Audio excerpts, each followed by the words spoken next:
Hey, so I've been getting a lot of questions about Trump and his new media company that's going public through a SPAC. And so I wanted to first explain what a SPAC is and how that works with DWAC, which is what this new media company would be trading under. First of all, a SPAC is a special purpose acquisition company, also known as a blank check company. What this means is when you invest in DWAC today, you are investing in cash. There's nothing behind it. There's no company behind it. The whole purpose of a SPAC is to avoid going through the traditional IPO process.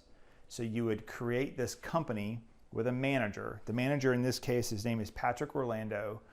He's created this DWAC SPAC, which you can invest in. When you invest in this SPAC, again, you're not getting anything on the other side. The whole sole purpose of that company is then to acquire another company. So just SPACs in general can be very speculative because you don't know what you're buying. There are no financials. So you invest into a company and you're going to then hope that that manager makes a really good acquisition of usually a private company, which then has earnings and will push the price of the SPAC or the new company now, which is merged in, price much higher. So in this case, the management team typically gets 20% of the SPAC for a small investment. So maybe they put in $25,000 and that they now own 20% of DWAC. So you have to follow the money sometimes and realize that you're coming in as a commoner when you make this investment. You're not coming in on the front end. So there's not a guarantee of high rate of return at all. The SPAC, after it's, will then start trading at a normal market price, so supply demand, even though it doesn't own anything. In the DWAC case right now, it's trading around $54 a share. When it IPO'd, it was around $10 a share. So we're trading at 54. That's a tremendous amount of earnings. But again, it's for the hope that DWAC will in fact purchase or merge in with Trump Media. Once Trump, between now and when that merger happens, there's going to be wild price swings. But once Trump Media is merged in, then all the normal things that you see in marketplace, like earnings reports and growth reports, all that becomes a little more normal. A couple of notes. So Trump Media Technology Group, according to their website, they want to create or launch a platform called Truth, which competes with Twitter. After Truth gets launched, they want to create a network that competes with CNN.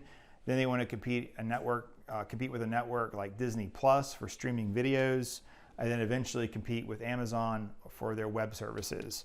I noted here that just the Disney Plus concept alone. I mean, Netflix spent $17 billion on creating new original content in 2021.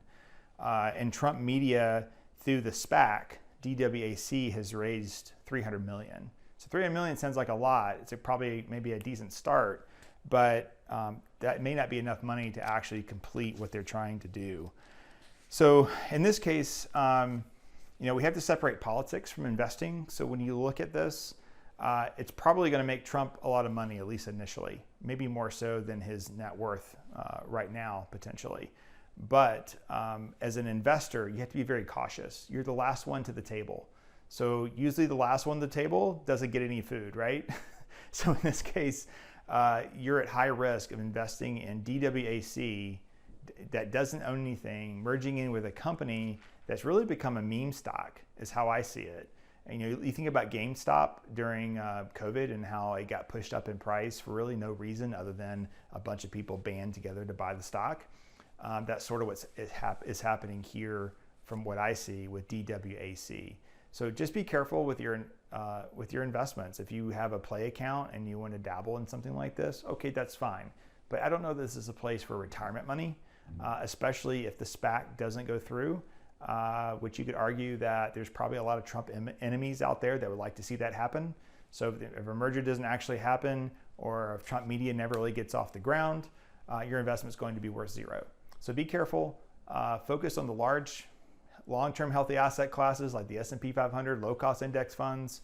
And again, if you're at home playing with your own money, make sure you can afford to lose it.